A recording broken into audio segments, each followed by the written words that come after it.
আসসালামু আলাইকুম রহমতুল্লাহি ওবরাকাতুহ। আলহামদুলিল্লাহি ওয়াহদা ওয়াসসালাতু ওয়াসসালামু আলা মান লা নাবিয়্যা বা'দা ওয়া আলা আলিহি ওয়া সাহবিহি ওয়া মাওয়ালা। রাজশাহী জেলার তানোর উপজেলার অন্তর্গত দেবীপুর রহমানিয়া মাদ্রাসার উন্নতিকল্পে আয়োজিত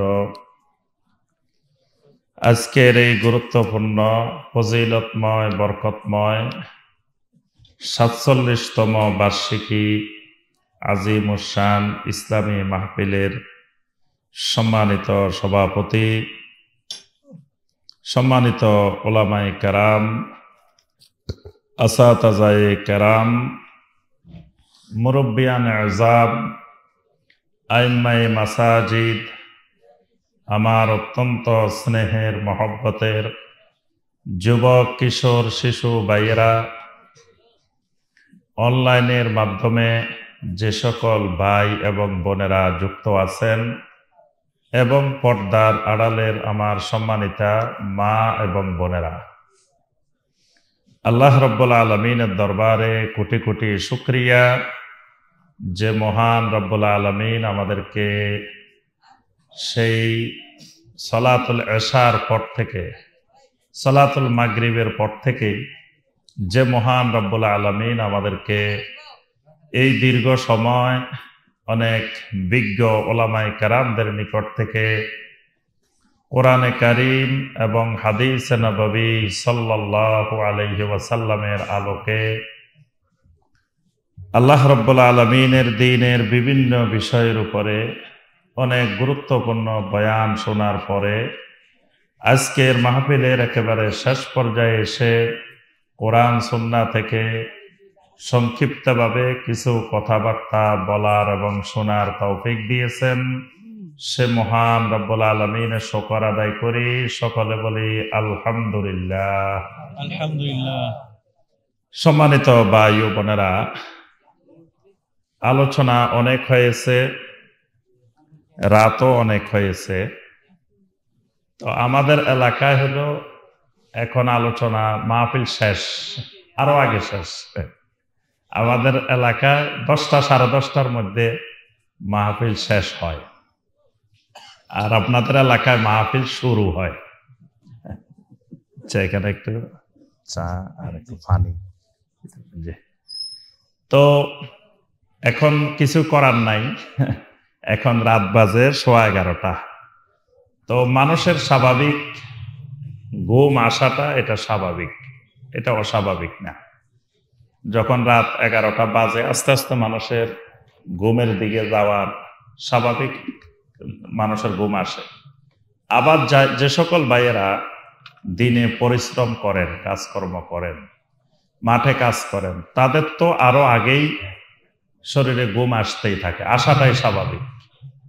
তো যখন ঘুম আসতে থাকে তখন গান গাইলে সেগুলো ভালো লাগে। ঘুমের মধ্যেও ঘুমাই ঘুমাই গান শোনা যায়, বিনোদন করা যায়। কিন্তু এলমি আলোচনা যেগুলো, একাডেমিক আলোচনা যেগুলো, এইগুলো এত গভীর রাত্রে মাথায় ঢুকে না। কারণ মাথা তো মেশিন না, খালি এমনি দিলেই ঢুকে যাবে। এটা এরকম না, খালি দিলেন আর ঢুকলো, দিলেন আর ঢুকলো, বিষয়টা এরকম না। এটা ওই রকম মেশিন না, এটার অনেক কিছু দরকার হয়। তো এজন্য এত রাত্রে আমাদের যে আলোচনা, বিশেষ করে সালাফি মানহাজের যে আলোচনা, এই আলোচনা এত রাত্রের জন্য উপযোগী না। তো এই জন্য আমি প্রথম পরামর্শ দিব যে বিশেষ করে আমাদের এই মাদ্রাসা দেবীপুর রহমানিয়া মাদ্রাসা, এটা এই অঞ্চলের সবচাইতে বড় মাদ্রাসা। এখান থেকে পুরা অঞ্চলের মানুষ শিখবে, এটাই মার্কাজ। এখানে আমরা সামনে থেকে এই বিষয়গুলো খেয়াল রাখবো যে সর্বোচ্চ 11টার মধ্যে আমরা মাহফিল শেষ করে দিব। এশার পরে, এশার সাথে সাথে একজন আলোচনা করলেন, আর একজন, দুইজন আলোচনা করে 11টার মধ্যে শেষ করা যায়। এটা হলো প্রথম পরামর্শ। দ্বিতীয় পরামর্শ হলো এই মাদ্রাসা সালাফি মানহাজের প্রতীক, আহলুল হাদিসের প্রতীক। এই মাদ্রাসার কার্যক্রম, এই মাদ্রাসার মাহফিল, এটা আহলুল হাদিসের প্রতিনিধিত্ব করে। এই মাদ্রাসায় ভুল হওয়া মানে পুরা আহলুল হাদিস জগতের ভুল হওয়া। এই মাদ্রাসায় সঠিক সিদ্ধান্ত নেওয়া মানে পুরা আহলুল হাদিস জগতের সঠিক সিদ্ধান্ত নেওয়া। এই মাদ্রাসার মাহফিলের যেই স্টেজ বানানো হবে, এই স্টেজে যতগুলো কথা হবে সেটা আহলুল হাদিসের মানহাজের আলোকে কথা হইতে হবে। আহলুল হাদিসের মানহাজের বাহিরের কোনো কথা এখানে হওয়া শোভনীয় না। আহলুল হাদিসরা সম্মিলিত জিকির করে কি? আপনারা বলেন তো, আপনারা সম্মিলিত জিকির করেন? আহলুল হাদিসরা সম্মিলিত দরুদ পড়ে? আচ্ছা, আরো যা যা আছে এই বিষয়গুলো খেয়াল করতে হবে যে এটা সালাফি মানহাজের আহলুল হাদিসের একটা দেশের অন্যতম প্রতিষ্ঠান। এটা দেবীপুর রহমানিয়া মাদ্রাসা। এই বৈশিষ্ট্য হারানো যাবে না, এটার দিকে খেয়াল রাখতে হবে। এটা হারাইলে জাতি অন্ধকারে চলে যাবে। এখনো এই দেশে আহলুল হাদিস আছে বলে কোরআন ও সুন্নাহ জীবিত আছে। কোরআন সুন্নাহর মাহফিল জিন্দা আছে। না কোরআন সুন্নাহর মাহফিল এই দেশে থাকতো না। এই দেশের মাহফিল হয়ে যেত শতভাগ বিনোদন, গানের মজলিস হয়ে যেত, তারপরে আড্ডার মজলিস, বিভিন্ন গল্প গুজবের মজলিস, কিচ্ছা কাহিনীর মজলিস হয়ে যেত। আহলুল হাদিসরা আছে বলেই এখনো এই দেশে কোরআনে কারিমের এবং সহিহ হাদিসের মাহফিল আছে। তো সুতরাং এই মাহফিলে কোন ধরনের আহলুল হাদিস মানহাজের বাহিরের আলোচনা হবে না, এবং এমন কোন ইসলামী সঙ্গীত এখানে গাওয়া যাবে না যেটার সাথে সালাফি মানহাজের সাংঘর্ষিকতা আছে। তা আমি তো তাড়াতাড়ি চলে আসছি আজকে, তো আমি আসরের পর থেকে শুনতেছি, এখানে শুনে শুনে ঠিক করতে পারতেছি না ঘটনা কি, আমার তো মিলে না। আমি আসছি দেবীপুর রহমানিয়া মাদ্রাসা, নাকি ভুলে অন্য জায়গায় চলে আসলাম, মিলাইতে পারতেছি না যে কি গান গায়। এখন ঠিক আছে বাচ্চারা গাইছে, বাচ্চারা গাইলেও বাচ্চাদেরকে ছেড়ে দেওয়া যাবে না। এখানে যারা তত্ত্বাবধানে থাকবেন তারা আগে দেখতে হবে যে গানটা গাইতেছে এটার মধ্যে শিরিক আছে কিনা, এটার মধ্যে বেদাত আছে কিনা। অধিকাংশ ইসলামী সঙ্গীতের মধ্যে শিরিক আছে, বেদাত আছে। এজন্য আরব দেশের ওলামায়ে কেরাম ইসলামী সঙ্গীতকে বেদাত বলছেন। এজন্য দেখবেন পুরা সৌদি আরবে, আরব বিশ্বে কোনো ইসলামী সঙ্গীত নামে, নাশিদ নামে কিছু নাই। এখন বাংলাদেশে গায় ভালো কথা, কিন্তু যদি ওই সঙ্গীতের মধ্যে শিরিক থাকে, বেদাত থাকে, সেটা অন্য জায়গায় গাক, কিন্তু দেবীপুর রহমানিয়া মাদ্রাসায় গাইতে পারে না। কারণ এখানে গাইলে এটা দলিল হয়ে যাবে যে মিয়া ওখানেও তো গাইছে এটা। আমি একদিন ঢাকা এক মাহফিলে, এক মাদ্রাসার মাহফিলে আমার আগে দিয়ে একটা গান গাইছে, গানের মধ্যে শিরিকে ভরা, ওইটাও আহলে হাদিস মাদ্রাসা। তা আমি পরে এমন দমক দিছি না, পরে বলতেছে যে তারা আরো গাইবো, এরপরে আবার আসবো, আরো ৩-৪টা গাইবে। আমি পরে বললাম যে এই যে শিরিকের কথাগুলা, এই কথাগুলো এখানে গাওয়া যাবে না। তো পরে ওরা আর গায় নাই, বিদায় দিচ্ছে। তো এই বিষয়গুলো খেয়াল রাখতে হবে। এরপরে আমরা যারা আলোচনা করি, আমরাও তো মেশিন না, মানে কিছু জিনিস খালি মুখস্থ, খালি মেশিনের মতো স্টার্ট দিব, সুইচ টিপ দিব, চলতে থাকবো। এই বিষয়টা এরকম না। তাই দেখা গেছে এই যে মাইকের আওয়াজ, সাউন্ড, মানে একজন সুস্থ মানুষ আরো অসুস্থ হয়ে যাবে, কি আলোচনা করবে। এই জন্য অনেকগুলো বিষয় খেয়াল রাখতে হবে। একটা মাহফিল আয়োজন করতে হলে আমাদেরকে এই চতুর্মুখী, আর এটা বেদাতি প্রতিষ্ঠানের মাহফিল না, এটা একটা আহলুল হাদিসের মাহফিল। এখানে আমাদের অনেক কিছু চোখ কান খোলা রাখতে হবে। আল্লাহ পাক আমাদের সবাইকে তৌফিক দান করুন। সম্মানিত ভাই বোনেরা, তো আমরা আসি আমাদের আলোচনায়। আমাদের এটা হবে একটা একাডেমিক ক্লাস, এটা এলমি কিছু কথা হবে, কোনো গানও হবে না, কোনো বিনোদনও নাই, এটা নিরেট নির্ভেজাল খালেস এলমি ক্লাস। আমরা রাজি আছি তো করার জন্য ইনশাল্লাহ। আজকের স্টুডেন্ট তো খুব মেধাবী, খুবই ভালো ভালো স্টুডেন্ট আলহামদুলিল্লাহ। আমাদের স্টুডেন্ট বেশি দরকার নাই, কম হইলে অসুবিধা নেই। স্টুডেন্ট একজন না হইলে অসুবিধা নেই। আমি কিন্তু স্টুডেন্ট ছাড়াও, শ্রোতা ছাড়াও আলোচনা করতে পারি। আমি এক মাহফিলে আমার সামনে একজন শ্রোতাও ছিল না, 2 ঘন্টা আলোচনা করছি। সামনে শুধু মাইক, এরকম প্যান্ডেল আছে, প্যান্ডেল এটা হচ্ছে আরো বড় প্যান্ডেল আছে, সব আছে, মাইক আছে, কিন্তু শ্রোতা নাই। শ্রোতা না থাকার কারণ কি? না থাকার কারণ হলো ওই এলাকার ইমাম সাহেবেরা মসজিদে মসজিদে শুক্রবারে বলে দিছে যে খবরদার, এখানে কিন্তু আহলে হাদিসের মাহফিল হবে, এটা এই জায়গায় যদি আপনারা যান আপনাদের ইমান শেষ হয়ে যাবে, ইমান চলে যাবে। এই আহলে হাদিসের মাহফিলে যদি যান আপনাদেরকে সমাজ থেকে বের করে দেওয়া হবে, সমাজচ্যুত করা হবে। তো ভয়ে মানুষগুলা রাস্তা রাস্তায় হাঁটে, চারিদিকে ঘুরে, কিন্তু এখানে বসে না। তো পরে আমি গেছি, এখন ভাইয়েরা বলতেছে শায়েখ এখন মানুষ তো নাই। আমি কি, আমার মানুষ থাকার দরকার কি? মাইক তো আছে, আর আমরা যে টেলিভিশনে কথা বলি, তো এখানে তো আমাদের সামনে কোনো মানুষে থাকে না। তো সেখানে আমরা যদি আলোচনা করতে পারি, তাহলে এখানে মানুষের দরকার কি? মানুষের দরকার নেই। মাইক আছে, আর সবাই তো বাড়িতে শ্রোতা আছে। শ্রোতা তো আমার পুরা গ্রাম, সবাই শুনতেছে বাড়ি থেকে। তা আমি এখানে বসে বসে আলোচনা করি, কোনো অসুবিধা নেই। তো এই জন্য শ্রোতা না থাকলেও আমাদের যে হাজার হাজার শ্রোতা হইতে হবে, এটা গুরুত্বপূর্ণ বিষয় না। অনেক আম্বিয়া আলাইহিমুস সালাম পৃথিবীতে এসেছেন, নবী রাসূলেরা, তারা আমাদের থেকে হাজার হাজার লক্ষ লক্ষ গুণ বড় আলেম ছিলেন আল্লাহর জমিনে। তাদের এলেমের কাছে আমাদের এলেম এলেমেই না। ওই গল্প জানেন তো, আমি এর আগেও বলছি। একজন ব্যাংকে গেছে, তো ব্যাংকে যাই, লিখছে যে 1 লক্ষ টাকা কিছুই না, চেকের মধ্যে লিখছে 1 লক্ষ টাকা কিছুই না, কিছুই না লিখছে। এখন চেক এটা যখন গেছে, ম্যানেজার চিন্তা করে, কিরে এরকম চেক তো কোনোদিন দেখি নেই, এটা আবার কি লিখলো যে 1 লক্ষ টাকা কিছুই না। তো ওই লোককে জিজ্ঞাসা করছে, ভাই এটা কি লিখছেন আপনি চেকের মধ্যে? ভাই আমার সামনে একটা লোকে 1 কোটি টাকা তুলতেছে, তো সে লিখছে 1 কোটি টাকা মাত্র। তো 1 কোটি টাকা যদি মাত্র হয়, আমি তুলবো 1 লক্ষ টাকা, তাহলে 1 লক্ষ টাকা তো কিছুই না। এই জন্য আমিও যদি লিখি 1 লক্ষ টাকা মাত্র, 1 কোটি টাকাও যদি মাত্র, তাহলে তো মিলে না। এই জন্য আমি লিখছি 1 লক্ষ টাকা কিছুই না। আম্বিয়া আলাইহিমুস সালাম, নবী রাসূলদের এলেম, ওই এলেমের কাছে আমাদের এটা এলেমই না। তো সেই নবী রাসূল আম্বিয়া আলাইহিমুস সালাম যখন বয়ান করতেন, আলোচনা করতেন, তাদের আলোচনায় একজন মানুষও অনেক নবীর আলোচনায় পাওয়া যেত না।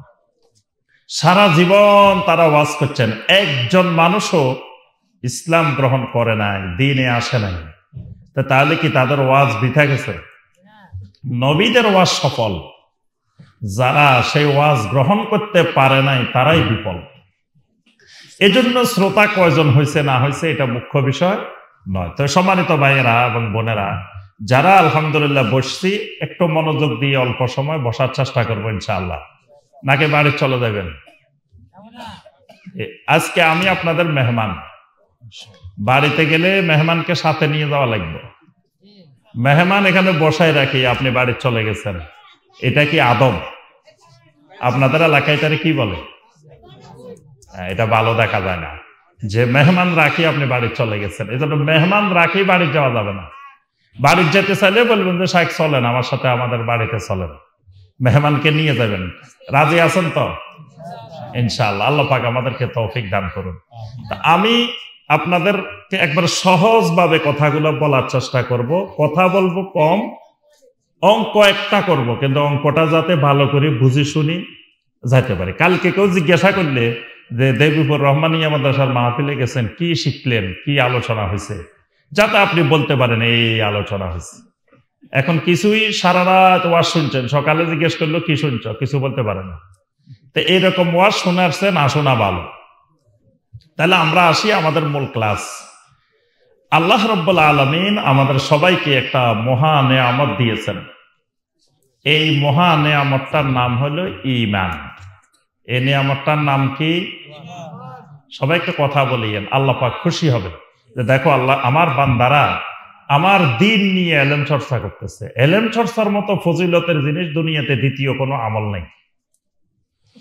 তাহলে আল্লাহ পাক আমাদেরকে যে মহা নেয়ামতটা দিছেন এটার নাম কি? ঈমান। ঈমান আছে তো আপনাদের সবাই? ও এখান দিয়ে নাই মনে হয়। কি আছে? ঈমান আছে? হ্যাঁ আছে ইনশাআল্লাহ। বলেন আছে ইনশাআল্লাহ। আল্লাহ পাক আমাদের ঈমানকে আরো বাড়িয়ে দিন, আমিন। তাহলে ঈমান আমাদের সবার আছে আলহামদুলিল্লাহ। এটা আল্লাহ রাব্বুল আলামিনের সবচাইতে বড় নেয়ামত। এটার মতো দ্বিতীয় নেয়ামত আর জমিনে কোনো নেয়ামত নাই। আল্লাহ রাব্বুল আলামিন কোরআনে কারিমে সূরা আল মায়েদার ৩ নম্বর আয়াতে কারিমা ঈমানকে আল্লাহ রাব্বুল আলামিন নেয়ামত বলছেন। আল্লাহ সুবহানাহু ওয়া তাআলা ঘোষণা করেছেন, আল ইয়াউমা আকমালতু লাকুম দীনাকুম ওয়া আতমামতু আলাইকুম নি'মাতি ওয়া রাদিতু লাকুমুল ইসলাম দীনা।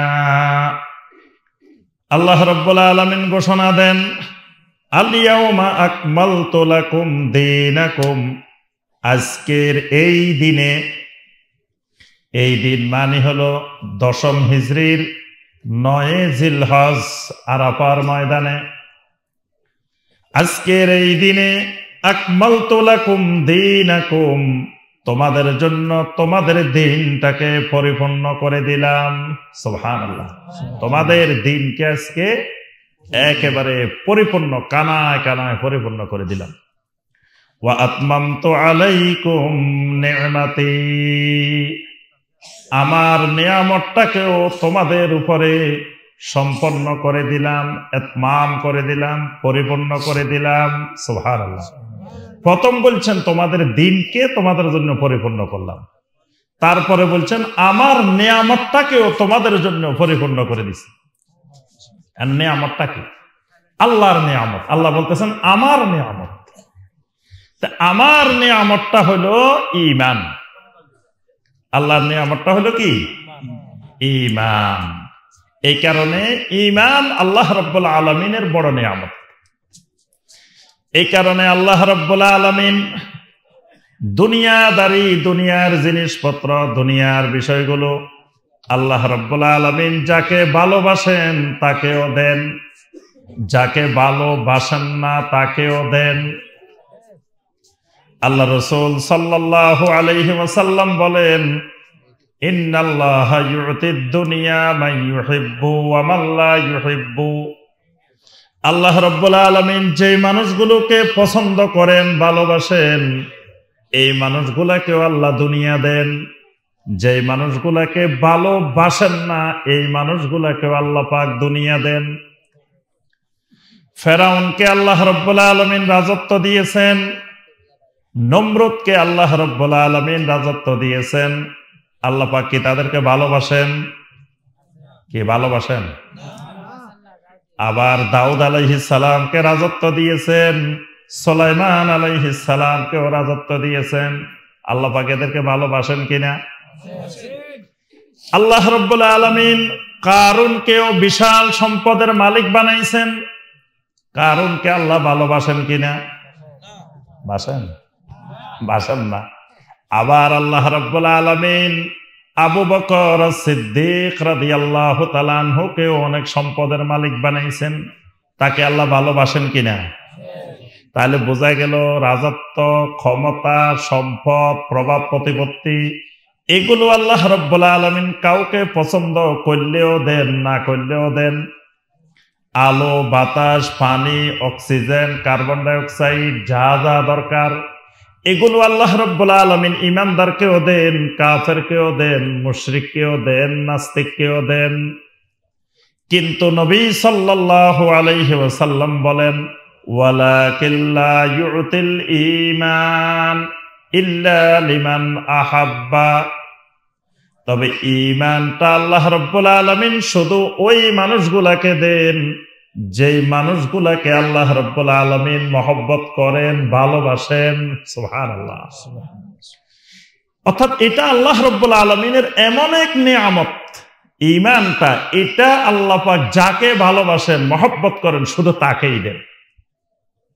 আর যাকে ভালোবাসেন না তাকে আল্লাহ রাব্বুল আলামিন ঈমান দেন না। সব দেন দুনিয়ার, টাকা পয়সা, ধন দৌলত, তারপরে ক্ষমতা, রাজত্ব, সব দেন আল্লাহ তাকে, কিন্তু ঈমানটা দেন না। তাহলে বোঝা গেল ঈমান পাওয়া মানে আল্লাহ রাব্বুল আলামিন ভালোবাসেন, মহব্বত করেন। তাহলে আমাদের সবার ঈমান আছে না? তাহলে আল্লাহ রাব্বুল আলামিন আমাদের সবাইকে কি করেন? ভালোবাসেন, মহব্বত করেন। আমরা আল্লাহর ভালোবাসার বান্দা, আল্লাহ আমাদেরকে মহব্বত করেন, ভালোবাসেন। ঈমান আছে মানে আল্লাহ রাব্বুল আলামিন শুধু ভালোবাসেন না, আল্লাহর এই বান্দার সাথে আল্লাহ রাব্বুল আলামিন বন্ধুত্ব কায়েম করেন। সুবহানাল্লাহ। আল্লাহ পাক ঈমানদার মানুষগুলাকে বন্ধু বানাই নেন। কোরআনে কারিমে সূরা আল বাকারার 257 নম্বর আয়াতে কারিমা আল্লাহ রাব্বুল আলামিন বলেন, আল্লাহু ওয়ালিয়্যুল্লাযীনা আমানু ইউখরিজুহুম মিনাজ যুলুমাতি ইলান নূর। আল্লাহু ওয়ালিয়্যুল্লাযীনা আমানু, জমিনে যত ঈমানওয়ালা মানুষ আছে সবগুলা ঈমানওয়ালা মানুষ আমি আল্লাহর বন্ধু। সুবহানাল্লাহ। ঈমানওয়ালা মানুষ আল্লাহর কি? তাহলে আমরা সবাই আল্লাহর কি হই? বন্ধু, ওয়ালি। আল্লাহর সাথে আমাদের বন্ধুত্বের সম্পর্ক। সুবহানাল্লাহ। ঈমান আছে মানে আল্লাহ রাব্বুল আলামিন এই মানুষগুলার জন্য জান্নাত বানায় রেখেছেন। ঈমান আছে তার জন্য জান্নাত আছে, ঈমান নাই ওই মানুষটার জন্য জান্নাত নাই। ঈমানের বিপরীত কি বলেন দেখি? ঈমানের বিপরীত কি? জি, আচ্ছা বলেন তো, এখন রাত না দিন? রাতের বিপরীত কি? শিরিকের বিপরীত কি? ও আল্লাহ, এই জায়গাটা অনেক দুর্বল। সুন্নতের বিপরীত কি? তো একজন দুজনে কয়, আর বাকিরা কয় না। কে রাগ করছেন? এটা তো দেবীপুর মাদ্রাসার এলাকা, এখানে তো বলার আগে বাইরে। কি বলেন? এখানের স্টুডেন্ট যারা এই এলাকায় আশেপাশে এই মাদ্রাসার ধরেন চতুর্দিকে 3-4 মাইল পর্যন্ত যারা বসবাস করে, এদের এলেম এত উপরে উঠে যাবে, এদের বলার আগে বাইরে, বলার আগে বাইরে। কারণ একটা মাদ্রাসা নূর, এটা নূরের মার্কাজ। এই নূর এমন ভাবে ছড়াবে চতুর্দিকে, 3-4 মাইল পর্যন্ত মানুষগুলা সবগুলা এরকম এলমি দরজায় অনেক উপরে চলে যাবে। আমি এক মসজিদে আজকে 19 বছর খুতবা দিই ঢাকায়। এই মসজিদের আমার স্টুডেন্ট গুলো আলহামদুলিল্লাহ এখন ইউনিভার্সিটিতে উঠে গেছে। প্রাইমারি থেকে 19 বছরে কোথায় উঠে গেছে? এখন ইউনিভার্সিটিতে উঠে গেছে। এখন জিজ্ঞেস করার আগে, বলার আগে সব বলতে পারে। এই 19 বছর ধরে এদেরকে পড়াইছি, নিয়মিত তাফসীর, তারপরে দারসে হাদিস, সিরাত, খুতবা, এই 19 বছর চলতেছে। আরেক মসজিদে আলহামদুলিল্লাহ 11 বছর। তো ওই মসজিদের মুসল্লিরাও আলহামদুলিল্লাহ আস্তে আস্তে ডেভেলপ হইতেছে। এখন আপনারা তো দেবীপুরের এলাকার মুসল্লি মানুষ, এদের এলমি অবস্থা থাকবে অনেক উপরে, বলার আগে বলে দিতে হবে। আচ্ছা, তাহলে সুন্নতের বিপরীত কি? বেদাত। বলেন, সুন্নতের বিপরীত কি? বেদাতের বিপরীত কি? ওরে তো সুন্নতের বিপরীত যদি বেদাত হয়, বেদাতের বিপরীত সুন্নত। আমি জিজ্ঞেস করবো, আপনারা বলবেন। তাওহীদের বিপরীত কি? শিরক। তাওহীদের বিপরীত কি? শিরিকের বিপরীত কি? ঈমানের বিপরীত হলো কুফর। ঈমানের বিপরীত কুফর। কুফরের বিপরীত। আচ্ছা, এবার আবার জিজ্ঞেস করবো, আবার বলবেন। বেদাতের বিপরীত, তাওহীদের বিপরীত, কুফরের বিপরীত। তো কম 2-1 জন বলে, বাকিরা বলে না। এইগুলো একবারে ঠোঁটস্থ থাকতে হবে। এখন রাত আছে, এই দেবীপুরে দিন নেই। যখন দিন থাকবে তখন এখানে রাত থাকবে না, যখন রাত থাকবে তখন এখানে দিন থাকবে না। দিন এবং রাত যেমন দুইটা একসাথে এক জায়গায় একত্রিত হয় না, ঠিক ঈমান আর কুফর দুইটা কোনোদিন এক জায়গায় একত্রিত হয় না। ঈমান থাকলে কুফরই থাকবে না, কুফরই থাকলে ঈমান থাকবে না। শিরিক আর তাওহীদ কোনোদিন একত্রিত হয় না, তাওহীদ থাকলে শিরিক থাকবে না, শিরিক থাকলে তাওহীদ থাকবে না। সুন্নাত আর বেদাত কোনোদিন একত্রিত হয় না, সুন্নাত থাকলে বেদাত থাকবে না, বেদাত থাকলে সুন্নাত থাকবে না। এগুলা একটা আরেকটার কি, তো বিপরীতটা না জানলে আপনি আসলটা বুঝবেন না। ঈমান বুঝতে হলে আগে কুফরি বুঝতে হবে, কুফরি না বুঝতে ঈমান বুঝবেন না। এজন্য আল্লাহ পাক সূরা আল বাকারার 256 নম্বর আয়াতে কারিমায় বলছেন, ফামান ইয়াকফুর বিত-তাগুতি ওয়া ইউমিন বিল্লাহি ফাকাদ ইসতামসাকা বিল উরওয়াতিল ওয়াসকা লা ইনফিসামা লাহা ওয়াল্লাহু সামিউন আলিম। আগে আল্লাহ বলছেন ফামান ইয়াকফুর বিত-তাগুত, তাগুতের প্রতি কুফরি করা। তো কুফরি না বুঝলে তাগুতের প্রতি কুফরি কেমনে করবে? ওয়া ইউমিন বিল্লাহ, এরপরে আল্লাহর উপরে ঈমান আনা, এটার নাম হলো শক্ত মজবুত বিশুদ্ধ ঈমান। তাহলে ঈমান বুঝতে হলে কি বুঝতে হবে? কুফর বুঝতে হবে। কি বুঝতে হবে? কুফর। তাহলে ঈমান আছে, জান্নাত আছে, ঈমান নাই, কথা কয় না, জান্নাত নাই। সূরা আল বাইয়িনা আয়াত নম্বর 6, ইন্নাল্লাযীনা কাফারু মিন আহলিল কিতাবি ওয়াল মুশরিকিনা ফি নারি জাহান্নামা খালিদিনা ফিহা উলাইকা হুম শাররুল বারিয়াহ। ঈমানের বিপরীত কি বলছি? বলে গেছেন? বলে গেলে হবে না, এটা একবার আজীবন মৃত্যু পর্যন্ত মনে থাকা লাগবে। ঈমানের বিপরীত কি? কুফর। তাহলে কুফরি করলে আল্লাহ পাক বলছেন এই আয়াতে, ইন্নাল্লাযীনা কাফারু, যেই মানুষগুলা কুফরি করবে অর্থাৎ ঈমান নাই, এই মানুষগুলা ফি নারি জাহান্নাম, এই মানুষগুলার জায়গা হবে কোথায়? জাহান্নাম। ইন্নাল্লাযীনা আমানু ওয়া আমিলুস সালিহাতি লাহুম জান্নাতুন তাজরি মিন তাহতিহাল আনহার যালিকাল ফাওজুল কাবীর। কোন সূরা? জি, সূরা আল বুরুজ। আল্লাহ রাব্বুল আলামিন বলছেন ঈমান আছে, লাহুম জান্নাত, এদের জন্য কি আছে? জান্নাত আছে। তাহলে আমার আপনার জন্য আল্লাহ কি বানায় রাখছেন? ওরে কথা কয় না। আরে আপনি যদি কোন যে বানায় রাখছে, আল্লাহ খুশি হইবেন তো। আল্লাহ কবে তো দেখো আমার বান্দা জান্নাত চাইতেছে আমার কাছে, জান্নাতের আশায় আছে। আশা করতে কি নিষেধ আছে? আল্লাহ রাসূল সাল্লাল্লাহু আলাইহি ওয়াসাল্লাম বলতেছেন, উম্মত ইযা সাআলতুমুল্লাহাল জান্নাতা ফাসআলুহুল ফিরদাউস। আল্লাহ রাব্বুল আলামিনের কাছে যখন জান্নাত চাইবা, সবচেয়ে বড়টা চাইবা, ফেরদাউস চাইবা। চাইতে অসুবিধা আছে? চাইতে থাকি আল্লাহর কাছে, আল্লাহ বড়টা ফেরদাউস। তো বড়টা না পাইলে ছোটটা হইলেও তো পাইবেন। আগে চাই বসে দিচ্ছেন ছোটটা, আগেই টার্গেট করছে ছাত্র, কোন রকম টানে টুনি 40 পাইলে হইল।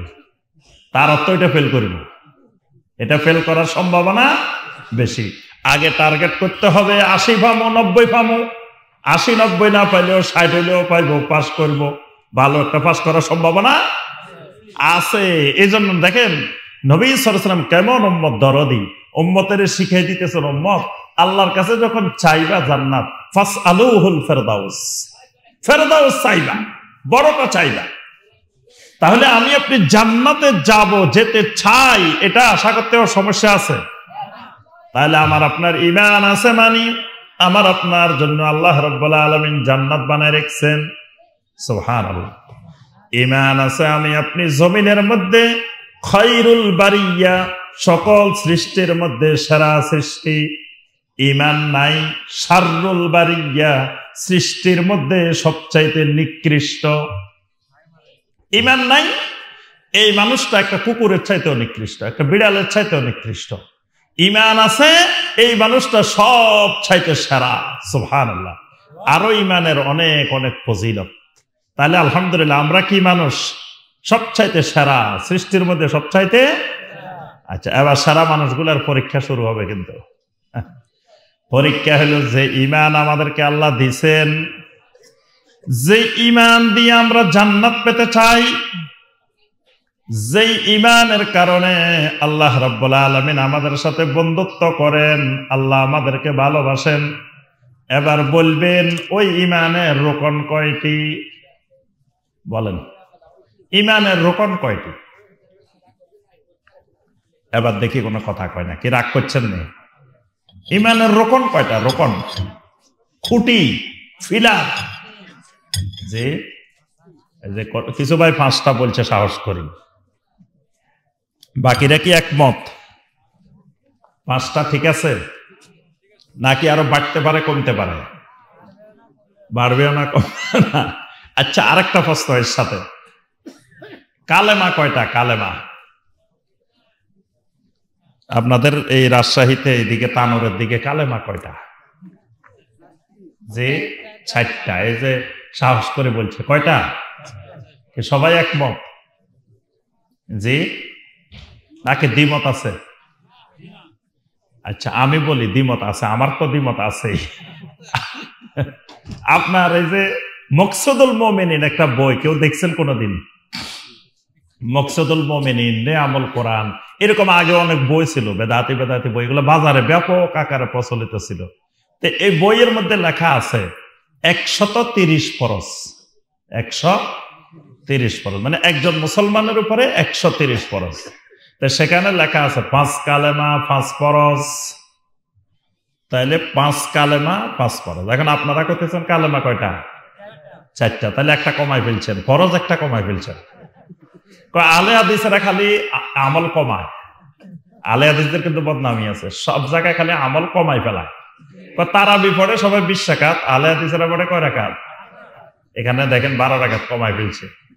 আমি তাদেরকে চ্যালেঞ্জ করি যে তোমরা একদিন আসে আলে হাদিস মসজিদে নামাজ পড়ে দেখো, তোমাদের 20 রাকাত পড়তে যে সময় লাগে, ওনাদের 8 রাকাত পড়তে তার থেকে অনেক বেশি সময় লাগে। কি লাগে না? আল্লাহ রাব্বুল আলামিন গেলে রাকাত গনি গনি ফজিলত দিবেন, এটা কে বলছে? কতক্ষণ সময় তুমি এই তারাবির পিছনে, কিয়ামুল লাইলের পিছনে ব্যয় করছো, এবং কত সুন্দর করে তুমি তেলাওয়াত করছো, কি সুন্দর করে রুকু করছো, এটা আল্লাহ দেখবেন।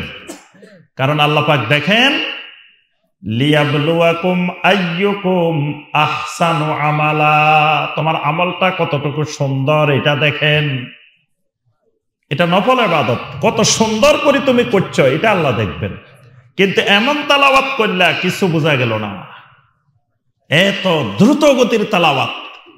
রুকুর মধ্যে একবারও সুবহান রাব্বিয়াল আযীম বলা যায় না, সাজদার মধ্যে একবারও সুবহান রাব্বিয়াল আলা বলা যায় না, বৈঠকের মধ্যে আত্তাহিয়াতু পড়া যায় না। তেলাওয়াতে কি বলছে কিছুই বোঝা যায় নাই। এই তারাবি পড়লে সওয়াবের পরিবর্তে গুনাহ হবে, কোরআন বিকৃতির গুনাহ হবে, সালাত বিকৃতির গুনাহ হবে। এই তারাবি পড়ার চাইতে না পড়ি বসে থাকা ভালো। তাহলে কালেমাও একটা কমায় ফেলছেন আপনারা, দেখি 5 কালেমারে কয় কালেমা বানাইছেন? আচ্ছা, তাহলে আবার বলেন দেখি কালেমা কয়টা? 4টার উপরে তাও আছেন। আচ্ছা, আমি যদি বলি 6টা, আরো বাড়াইনি, আমি নাম বলি আপনারা গণেন। কালেমায়ে তৈয়বা, কালেমায়ে শাহাদাত, কালেমায়ে তাওহীদ, কালেমায়ে তামজিদ, কয়টা হয়েছে? ইমানে মুজমাল, ইমানে মুফাসসাল, কয়টা হয়েছে? আপনারা কইলেন 6টা, নাকি হবে না? 6টা তো মিলে গেছে। কি 6টা ঠিক আছে? এবার দেখেন কত দুর্বল নড়বড়ে হইলে একবার 4 থেকে 6 চলে গেছে। আবার কতক্ষণ পরে আরেকজন যদি, আমি কিন্তু আরো একটা মিলাইতে পারবো, আরো একটা কালেমা আছে, কালেমায়ে রাদ্দে কুফর, কয়টা হয়েছে? 7টা, এবার 7টা হয়েছে, তা আরো বাড়ছে। এইভাবে যদি বাড়তে থাকে আর কমতে থাকে তাহলে আবার বুঝেন ইমানের কি হালত, ইমানের কি অবস্থা। ইমানের অবস্থা খুবই করুণ। এই কারণে আমার ভাইয়েরা এবং বোনেরা, ইমানে পড়ালেখা শুরু করা লাগবে, ইমানের পড়ালেখা লাগবে। যে ইমান দিয়ে জান্নাত পাবো এই ইমানের উপরে পড়ালেখা করতে হবে। এমনি এমনি ইমান ঠিক হবে না, ইমানের এলেম লাগবে। ইমানের এলেম ফরজে আইন। সূরা মুহাম্মদের 19 নম্বর আয়াতে আল্লাহ পাক বলছেন, ফাআলাম আন্নাহু লা ইলাহা ইল্লাল্লাহ। লা ইলাহা ইল্লাল্লাহর এলেম শিখো, এটা ফরজে আইন, সবার জন্য শিখতে হবে, সবাইকে জানতে হবে। কালেমা 4টাও না, 5টাও না, 6টাও না, কালেমা একটা। কালেমা কয়টা? একটা। ডাক্তার জাকির নায়েক হাফেজাহুল্লাহ, চিনেন ওনাকে? পিস টিভি দেখছিলেন? এই দেশে পিস টিভি এক বিশাল বিপ্লব তৈরি করছে না? এই দেশে আহলুল হাদিসের এক বড় বিপ্লব এই পিস টিভির মাধ্যমে সংগঠিত হয়েছে। যেসব অঞ্চলে বাংলাদেশে আহলুল হাদিস নামও শুনে নাই, কোনোদিন তারা আহলুল হাদিস শব্দটাই শুনে নাই, সেসব অঞ্চলে আজকে যাই দেখেন আলহামদুলিল্লাহ কত মসজিদ তৈরি হয়েছে, কত মাদ্রাসা তৈরি হয়েছে, কত ভাইয়েরা, কত বোনেরা আলহামদুলিল্লাহ। প্রত্যেক মসজিদে গেলে আপনি এখন আহলুল হাদিস পাইবেন বাংলাদেশে। 3 লক্ষ মসজিদের যে মসজিদে যান একজন হলেও আহলুল হাদিস পাইবেন। এটার ক্ষেত্রে এই পিস টিভিরও বিশাল একটা অবদান আছে। তো এখানে ডাক্তার জাকির নায়েক হাফেজাহুল্লাহ কত মানুষকে মুসলিম বানাইছে দেখছেন না? অমুসলিমকে মুসলিম বানাইতেন না? তো কালেমা কয়টা পড়ায় মুসলমান বানাইতেন? একটা। যে মুসলিম হয়তো তাকে পড়াইতেন, আমার সাথে পড়েন, আশহাদু আল্লাহ ইলাহা ইল্লাল্লাহু ওয়াহদাহু লা শারীকা লাহ ওয়া আশহাদু আন্না মুহাম্মাদান আবদুহু ওয়া রাসূলুহু। সুবহানাল্লাহ। এই কালেমাটা হলো মুসলিমের মূল কালেমা, একটাই কালেমা। ইসলামের রোকন কয়টা? বলেন 5টা। ইসলামের রোকন কয়টা? 5টা। 1 নম্বর রোকন হলো শাহাদাতে আল্লাহ ইলাহা ইল্লাল্লাহ ওয়া আন্না মুহাম্মাদার রাসূলুল্লাহ। এই কালেমাটা হলো 1 নম্বর রোকন। এটা যে স্বীকার করবে, এটা যে মানবে, এটার যে ঘোষণা দেবে, সেই ইসলামের মধ্যে ঢুকে যাবে। সুবহানাল্লাহ। তাহলে কালেমা কয়টা? সবাই একটু বলেন কালেমা কয়টা? এটা মুখস্থ করে রাখবেন, অর্থ সহ ব্যাখ্যা সহ কালেমা এটা। এটার সংক্ষিপ্ত রূপ হইল ওইটা, লা ইলাহা ইল্লাল্লাহু মুহাম্মাদুর রাসূলুল্লাহ। এটা হলো ওই আগেরটার সংক্ষিপ্ত রূপ। আগেরটা একটু বিস্তারিত, এটা একটু সংক্ষিপ্ত, কিন্তু কালেমা কয়টা? একটাই। এবার আসেন আমাদের মূল কথা, ইমানের রোকন কয়টা? ইসলামের কইছেন 5টা, ইমানের 5টা কেমনে হয়? ইমানের 5টা না, বলেন দেখি। এবার আমি বলে দিছি 5টা ঠিক না, তাহলে কয়টা হইতে পারে? 7টাও ঠিক না। এই এনারা বলছে যে 6টা। সব জানা আছে, একটু বসে গেছে, খালি একটু জাল দিলে গরু গোশত বসে যায় না? যখন শীতের দিন হয় তখন বসে যায়, তখন একটু জাল দিলে কি হয়?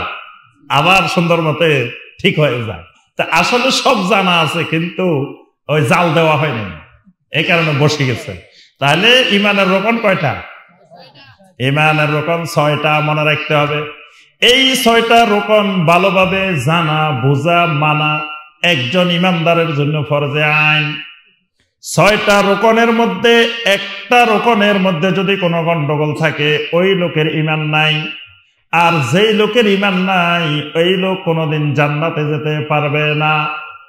তাহলে ইমানের রোকন শিখা ফরজে আইন, ইমানের রোকন শিখতেই হবে। তাহলে ইমানের রোকন কয়টা? 1 নম্বর আল ঈমানু বিল্লাহ, আল্লাহর উপরে ঈমান আনা। 2 নম্বর আল ঈমান বিল মালাইকা, ফেরেশতাদের উপরে। 3 নম্বর আল ঈমান বিল কুতুব, আসমানি যত কিতাব আল্লাহ নাজিল করছেন এই কিতাবের উপরে কি করতে হবে? 4 নম্বর আল ঈমান বির রাসূল, আল্লাহ রাব্বুল আলামিন যত নবী রাসূল পৃথিবীতে পাঠাইছেন তাদের উপরে ঈমান আনতে হবে। 5 নম্বর আল ঈমান বিল ইয়াউমিল আখির, আখিরাতের উপরে ঈমান আনা লাগবে। 6 নম্বর আল ঈমান বিল কদর, তাকদীরের উপরে যথাযথ ঈমান আনা লাগবে। এবার খালি এমনি আপনি 6টা বলি বসে থাকলে হবে না, এগুলো কেমনে ঈমান আনতে হবে এটা বোঝা লাগবে। এই যে 6টা ঈমানের রুকন, এই 6টার উপরে আপনার ইলম অর্জন করতে হবে, কারণ এগুলো যথাযথ ঈমান না হলে আপনি ঈমানদারই হতে পারবেন না। তাহলে আমরা আজকে 6টার আলোচনার সময় নেই, সংক্ষেপে তিনটা শুধু আলোচনা করব, আর 3টা এই দেবুপুর মাদ্রাসা আসে শিখে যাবেন, ঠিক আছে? এই মাদ্রাসার ওস্তাদরা শিখিয়ে দিব ভালো করে বিস্তারিত। আজকে আমি শুধু 3টা সংক্ষেপে একটু আলোচনা করব, আপনারা বাকিগুলো শিখবেন, ঠিক আছে? কে রাজি আছেন তো? তাহলে 1 নম্বর ঈমানের রুকন হলো কি? আল ঈমানু বিল্লাহ, আল্লাহর উপরে ঈমান। এখন আসেন আল্লাহর উপরে কেমনে ঈমান আনতে হবে, আল্লাহর উপরে ঈমানটা কেমনে আনা লাগবে। যদি এমন হয় আমি মেনে নিলাম আল্লাহ একজন আছেন, হয়ে গেছে ঈমান? কি ভাইরা, আল্লাহ একজন আছেন এটা আমি মানলাম, ঈমান আছে, হয়ে গেছে? আল্লাহ আমাদেরকে রিজিক দেন, হয়ে গেছে? আল্লাহ আমাদেরকে সৃষ্টি করেছেন, হয়ে গেছে? আল্লাহ রাব্বুল আলামিন আমাদের জীবন মৃত্যু দান করেন, হয়ে গেছে? আল্লাহ এই দুনিয়ার যা কিছু আছে সব পরিচালনা করেন, হয়ে গেছে? কেন হয়নি? যেই কথাগুলা বলছি এই কথাগুলা আরবের মুশরিকরাও বিশ্বাস করত, আবু জাহেলেরাও বিশ্বাস করত, আবু লাহাবেরাও বিশ্বাস করত, আবু তালেবেরাও বিশ্বাস করত, কিন্তু এই বিশ্বাস করার কারণে মানুষগুলো ঈমানদার হয় নাই, আল্লাহর উপরে ঈমান হয় নাই। তাহলে বোঝা গেল আল্লাহ রাব্বুল আলামিনের উপরে ঈমান আনতে হলে কেমনে ঈমান আনা লাগবে এটা জানা ফরজ। আরবের কাফেরদেরকে, মুশরিকদেরকে যখন জিজ্ঞাসা করা হতো মান খালাকাকুম, তোমাদেরকে কে সৃষ্টি করছেন, জবাব দিত লা ইয়াকুলুনাল্লাহ, আল্লাহ আমাদেরকে সৃষ্টি করছেন। তাদেরকে জিজ্ঞাসা করা হতো মাইয়ারযুকুকুম মিনাস সামাই ওয়াল আরদে, বলো দেখি আসমান আর জমিন থেকে কে তোমাদেরকে রিজিক দেন, উত্তর দিত আল্লাহ রিজিক দেন। জিজ্ঞাসা করা হতো তোমাদেরকে কে জীবিত থেকে মৃতকে বাহির করেন, মৃত থেকে জীবিত বাহির করেন, জবাব দিত আল্লাহ করেন। কে সবকিছু পরিচালনা করেন, জবাব দিত আল্লাহ করেন। কিন্তু তারপরেও তারা কি? এজন্য আল্লাহ পাক সূরা ইউসুফের 106 নম্বর আয়াতে বলছেন ওয়ামা ইউমিনু আকসারুহুম বিল্লাহি ইল্লা ওয়া হুম মুশরিকুন। আল্লাহ বলেন তাদের অধিকাংশ তো আল্লাহরে বিশ্বাস করে কিন্তু তারপরেও মুশরিক। আল্লাহরে বিশ্বাস করেও মুশরিক। কারণ কি? আল্লাহকে যেভাবে বিশ্বাস করার কথা ছিল, যেভাবে ঈমান আনার কথা ছিল সেইভাবে ঈমান আনে না। আচ্ছা এবার বলেন দেখি ঈমান অর্থ কি? ঈমানের বাংলা কোন? ঈমানের অর্থ বিশ্বাস, ঠিক আছে? সবাই একমত? ঈমানের বিপরীত কি? কুফর। কুফর অর্থ কি? কুফর অর্থ যদি হয় গোপন করা, অস্বীকার করা, অমান্য করা, প্রত্যাখ্যান করা, তাহলে কুফরের বিপরীত ঈমান। ঈমান অর্থ বিশ্বাস করা। হয়েছে? হ্যাঁ, হয় নাই। ঈমান অর্থ বিশ্বাস না। ঈমান অর্থ কি? মানা, মেনে নেওয়া। কুফর অর্থ অস্বীকার করা, অমান্য করা, আর ঈমান অর্থ স্বীকার করা, মেনে নেওয়া, শুধু বিশ্বাস করা। বুঝতে পারছেন? তাহলে ঈমানের প্রথম যে রোকনটা আল্লাহর উপরে ঈমান আনা, এই ঈমানটা যথাযথ না হইলে আল্লাহর উপরে ঈমান হবে না। তো যথাযথ কেমনে হবে? আল্লাহ রাব্বুল আলামিনের উপরে ঈমান আনতে হলে এই ঈমানের একটা তাওহীদের একটা কালেমা আছে, ওই কালেমাটাকে মানা লাগবে। কালেমাটা যেভাবে মেনে নিতে হয় ওই নিয়মে মানলেই আল্লাহকে মানা হবে, আল্লাহর উপরে ঈমান হবে। কালেমাটা কি? তাওহীদের কালেমাটা বলেন তো দেখি। লা ইলাহা ইল্লাল্লাহ এই বাক্যটার নাম কালেমাতুত তাওহীদ। এটার নাম কি? কালেমাতুত তাওহীদ। এটা তাওহীদের কালেমা। এই কালেমাটা যেভাবে মানতে হবে ওইভাবে মানার নাম আল্লাহকে মানা, আল্লাহর উপরে ঈমান আনা। এই কালেমার অনেকগুলা নাম আছে। লা ইলাহা ইল্লাল্লাহর এক নাম হলো কালেমাতুল্লাহ, এক নাম হলো কালেমাতুত তাকওয়া, এক নাম হলো কালেমাতুত তাইয়্যিবা, এক নাম হলো কালেমাতুস সাওয়া, এক নাম হলো কালেমাতুল ইখলাস, এক নাম হলো আল উরওয়াতুল ওয়াসকা, এক নাম হলো আল কাউলুস সাবিত। আল্লাহ পাক কোরআনে কারিমে এই কালেমার অনেকগুলা নাম দিবেন। ওই নামের ব্যাখ্যা আমরা যাচ্ছি না। এখন বলেন লা ইলাহা ইল্লাল্লাহর অর্থটা বলেন। আপনারা বাংলা বলেন, কি মনে কষ্ট নেন? আপনাদেরকে জিজ্ঞাসা করে দেখি। জিজ্ঞাসা করলে শিখাটা সহজ। বলেন দেখি আপনারা লা ইলাহা ইল্লাল্লাহ এটার বাংলা বলেন। আল্লাহ ছাড়া কোনো অর্থটা সঠিক হয় নাই। এই অর্থটার মধ্যে ভুল আছে। তাহলে সঠিক অর্থ কি? লা ইলাহা ইল্লাল্লাহর অর্থ হলো লা মা'বুদা বিহাক্কিন ইল্লাল্লাহ। লা মা'বুদা বিহাক্কিন ইল্লাল্লাহ। আল্লাহ ছাড়া সত্য আর কোনো মা'বুদ নাই। আল্লাহ ছাড়া কোনো মা'বুদ নাই, কথাটা এরকম না। কথাটা হলো আল্লাহ ছাড়া সত্য কোনো মা'বুদ নাই। যত মা'বুদ আছে জমিনে সবগুলা বাতিল মা'বুদ। আল্লাহ ছাড়া যত মা'বুদ আছে সবগুলা কি? বাতিল মা'বুদ। আল্লাহ রাব্বুল আলামিন হলেন একমাত্র সত্য মা'বুদ। সূরা আল হজ্জের ৬২ নম্বর আয়াতে আল্লাহ পাক বলছেন, যালিকা বিআন্নাল্লাহা হুয়াল হক ওয়া আন্না মা ইয়াদউনা মিন দুনিহি হুয়াল বাতিল। আল্লাহ হলেন একমাত্র হক মা'বুদ, সত্য মা'বুদ। আল্লাহ ছাড়া যত মা'বুদ দুনিয়ার মানুষ বানায় এগুলা সব হলো বাতিল, হুয়াল বাতিল, এগুলা বাতিল মা'বুদ। তাহলে লা ইলাহা ইল্লাল্লাহর অর্থ দেখেন, এমন ঈমান আনি আমরা বসে রয়েছি এখনো লা ইলাহা ইল্লাল্লাহর অর্থই জানি না। এই ঈমান দিয়ে জান্নাত পাওয়া যাবে? এত সোজা? ওয়াহাব ইবনে মুনাব্বিহ রাহিমাহুল্লাহ একজন প্রখ্যাত তাবেঈ, বড় মুফাসসির। উনাকে একদিন যাই সবাই জিজ্ঞাসা করলো যে লা ইলাহা ইল্লাল্লাহ জান্নাতে চাবি না? তো চাবি তো আমাদের কাছে আছে, কারণ আমরা লা ইলাহা ইল্লাল্লাহ পড়ছি না। তো চাবি যখন আছে জান্নাতে যামু আর খুলি ঢুকে যামু। ওয়াহাব ইবনে মুনাব্বিহ রাহিমাহুল্লাহ বলেন, চাবি তো আছে তোমাদের কাছে, লা ইলাহা ইল্লাল্লাহ জান্নাতের চাবি, কথাটা ঠিক আছে, কিন্তু চাবির কারিশমা হলো চাবির মধ্যে দাঁত আছে। চাবি তো দাঁত বাদে হয় না, চাবির মধ্যে কি আছে? দাঁত আছে। একই কোম্পানির তালা, একই কোম্পানির চাবি, এক তালার চাবি আরেক তালার মধ্যে ঢুকাই যত ঘুরাইবা, যত নড়াচড়া করবা কাজ। কারণ কি? ওই তালার ভিতরে যেই দাঁত লাগানো আছে ওই চাবির দাঁতের সাথে তালার দাঁত যদি না মিলে যত ঘুরাইবা তালা খুলবে না।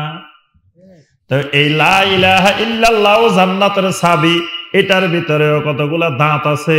ওই জান্নাতের ভিতরে আল্লাহ রাব্বুল আলামিন যেই তালাটা লাগাইছেন ওই তালার মধ্যে যেই দাঁত, তোমার লা ইলাহা ইল্লাল্লাহর দাঁতের সাথে যদি মিলে তো তালা খুলবে, যদি না মিলে তোমার এই চাবিতে তালা খুলবে না। এই জন্য খালি লা ইলাহা ইল্লাল্লাহ পড়লেই জান্নাতে যাওয়া যাবে না। লা ইলাহা ইল্লাল্লাহর দাঁতগুলো ঠিক করতে হবে। এমন এক লা ইলাহা ইল্লাল্লাহ লই গেছেন কোন দাঁতে নাই, সোজা। এই চাবি দিয়ে যত ঘুরাইবেন তালা, জান্নাতের তালা কি খুলবে না। এই জন্য লা ইলাহা ইল্লাল্লাহরে ভালো করে শিখতে হবে। লা ইলাহা ইল্লাল্লাহর অনেক এলেম আছে, আমি বলে দিই খালি কি কি শিখবেন। এখানের ওস্তাদদের কাছে আসে এসে শিখবেন। কি রাজি আছেন তো?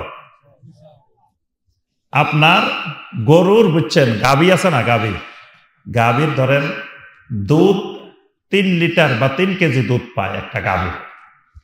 দুধ দুইতে জানা লাগে, কিছু লোকে দুইলে 3 কেজি পাইব, যে জানা না সে 2 কেজি পাইবে। এটা গাভীর দোষ না, দোষ কার? গোয়ালের দোষ। এখানে এলেমের ভান্ডার পড়ে রয়েছে, এত বড় বড় আলেম পড়ে রয়েছে, আপনারা দুইতে জানান না। এখান থেকে এলেম নিয়ে যেতে হইব, আসি নিতে হইব। এলেম তো আপনারা বাড়িতে নিজে দিয়ে আসবে না। এখানে এসে ওলামায়ে কেরামদের কাছে ধরতে হবে যে আমার পড়ান, আমার এটা শিখান। যখন দেখবেন যে আপনি আগ্রহ দেখাইবেন, তখন ওস্তাদও আগ্রহ দেখাইবেন। ছাত্রের আগ্রহ নাই, ছাত্র শিখতে চায় না, তো ওস্তাদ কেমনি শিখাইবে? তা লা ইলাহা ইল্লাল্লাহর কি কি শিখবেন? এক নম্বরে লা ইলাহা ইল্লাল্লাহর রোকন শিখবেন। লা ইলাহা ইল্লাল্লাহর কি শিখবেন? রোকন। লা ইলাহা ইল্লাল্লাহর দুইটা রোকন আছে, একটা নফি, একটা ইসবাত।